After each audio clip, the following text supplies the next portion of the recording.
Kaixo, bideo honetan emango ditugu lehenengo pasuak Whiskas bertsioa erabiltzen.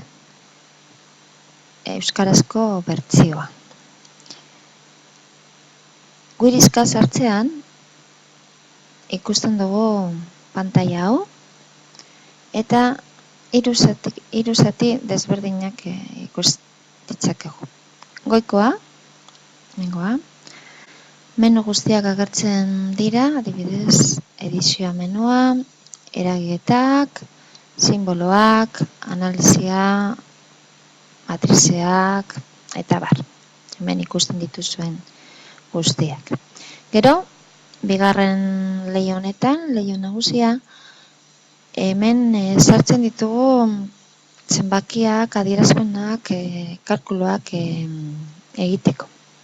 Eta azkenik, beko partean, ohar leihoa, leiho honetan agertuko dira mezu batzuk, adibidez, 2 dimentsiotan ari garela, edo 3 dimentsiotan ari garela, zehaztasun erabiltzen ari garela, edo akatzen bat egiten badugu, akatz bat egin dugula eta zen nolako akatz den.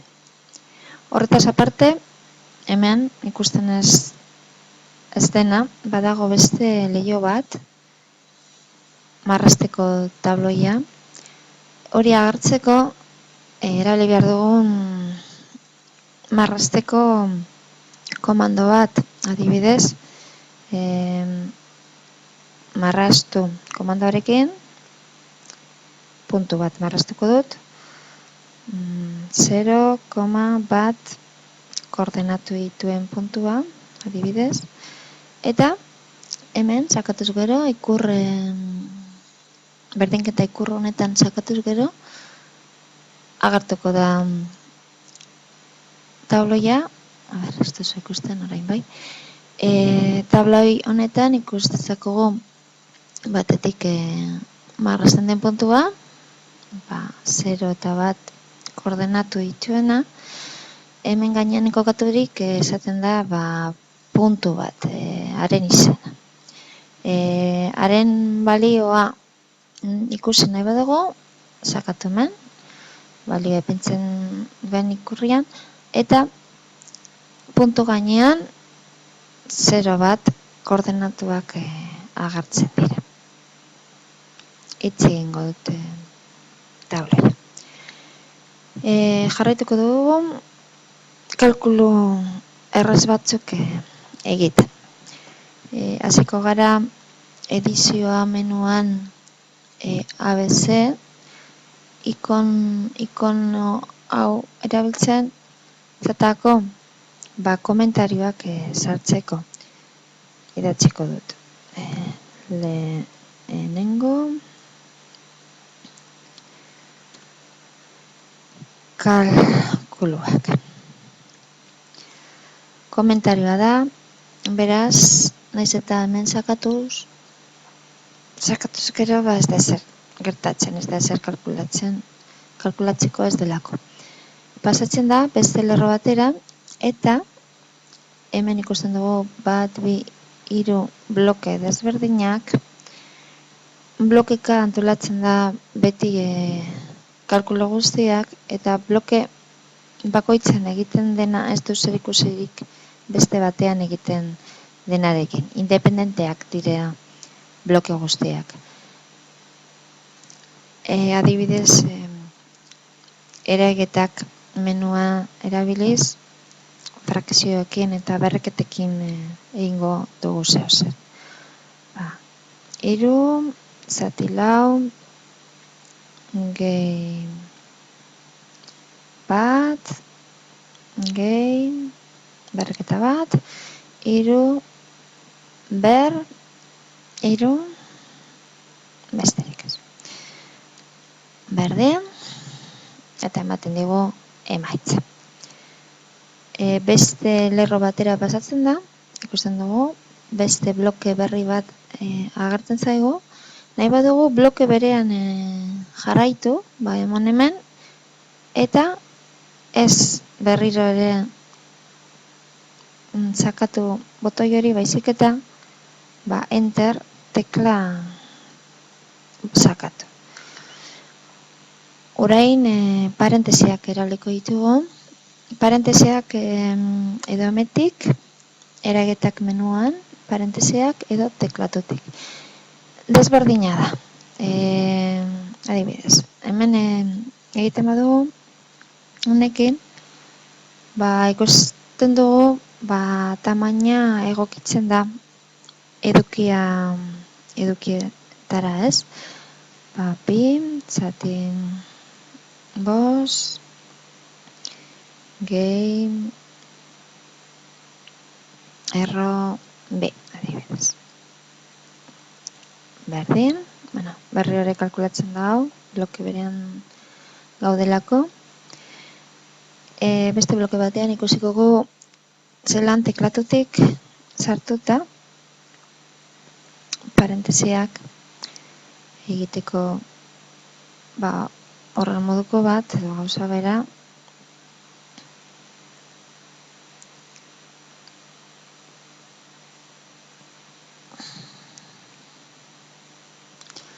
Parentesiak ez dira aldatzen, edukiaren arabera, baina berdin kalkulatzen da. Ikusten dugu,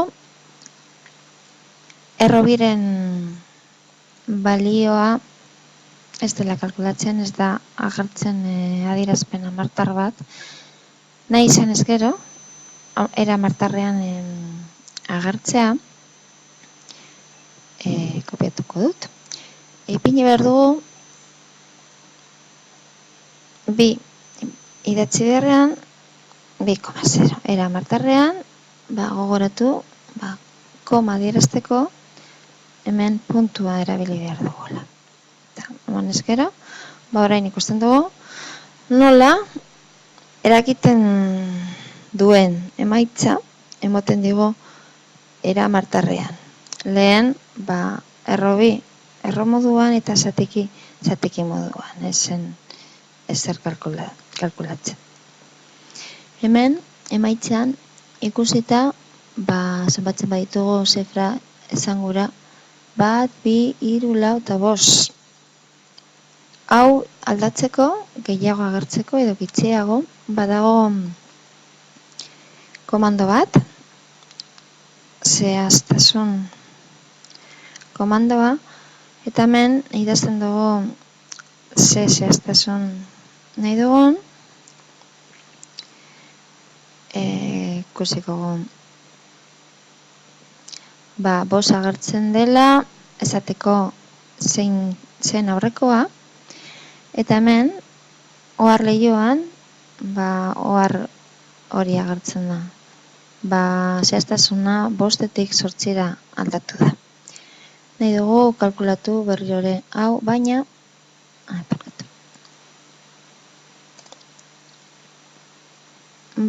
orain 8 zehaztasunarekin. Ikusten dugu berri hori kalkulatzen dela, baina 1, 2, 3, 4, 5, 6, 7, 8 zifra esangura. Hemen, eragetak menuan, batukariak erabilitzakegu. Adibidez, gehituko dugu batetik 4 zenbakira, lehenengo zenbaki karratu. I, ber, B.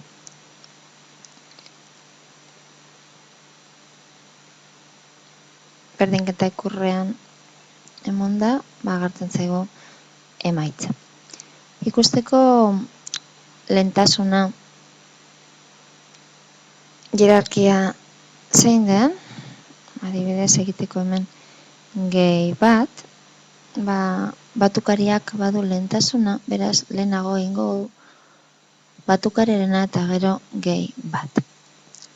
Ikusiko nola 31 agertzen dela. Parentesiak erabiltzen baitugu, Eta emetik, eta hori sortuko barruan, orain emaitza desberdinak izango da noski. Egiten da, bat karratu gehi bat, gehi bi karratu gehi bat, gehi hiru karratu gehi bat, gehi lau karratu gehi bat. Guztira, 34. Zelan, parentesiena, eta zelan batukarearen lehentasuna. Zeinek duen lehentasuna hemen orain. Zer gehiago egin dezakagu? Ikusteko, adibidez, blokeak independenteak diren, funtzio bat definituko dut. Funtzioak definitzeko, betiko moduan, f gisa, berdin, baina ez berdin ikurra, baizik eta bi puntu eta berdin ikurrarekin definitzeko, erabiltzen dena. Eta orain funtzioaren adierazpen analitikoa idatziko dugu. Adibidez, isa, karratu, gehi lau. Ikurra sakatuz gero, ikusten dugu ze agertzen zaigu, izari, isa, karratu, gehi lau, adierazpena emoten zaiola, ezta? Hau, ikusi nahi ez badugu, hemen kokaturik puntu eta koma idazten badugu, ez da agertzen. Orain, kalkulatuko dugu funtzio honekin, zenbaki baten irudia, adibidez F0, F0, 0 karratu 0 gehi lau, berdin lau. Orain, beste bloke batean gaude, eta kalkulatzen badugu F bat, edo beste zenbaki bat nahi duguna. Ia, ze pasatzen den, ikusiko dugu.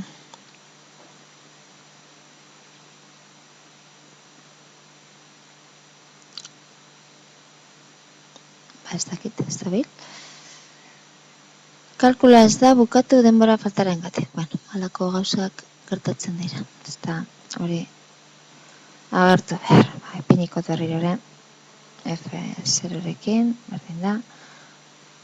Eta F0 agertzen zaigu, ez du ezer egiten, ez du ulertzen F funtzio hori aurreko blokean agertzen dena dela.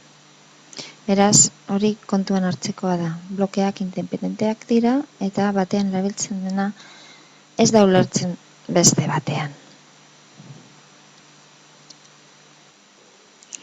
Eta orain, lehenengo bideoa amaitzeko, beste adibide bat, analizia menua erabiltzen. Egingo dut funtzio baten deribatu. Defini dezakegu lehenago funtzioa edo hementxe bertan parentesien artean idatziko dut deribatu nahi dudan funtzioa. Adibidez,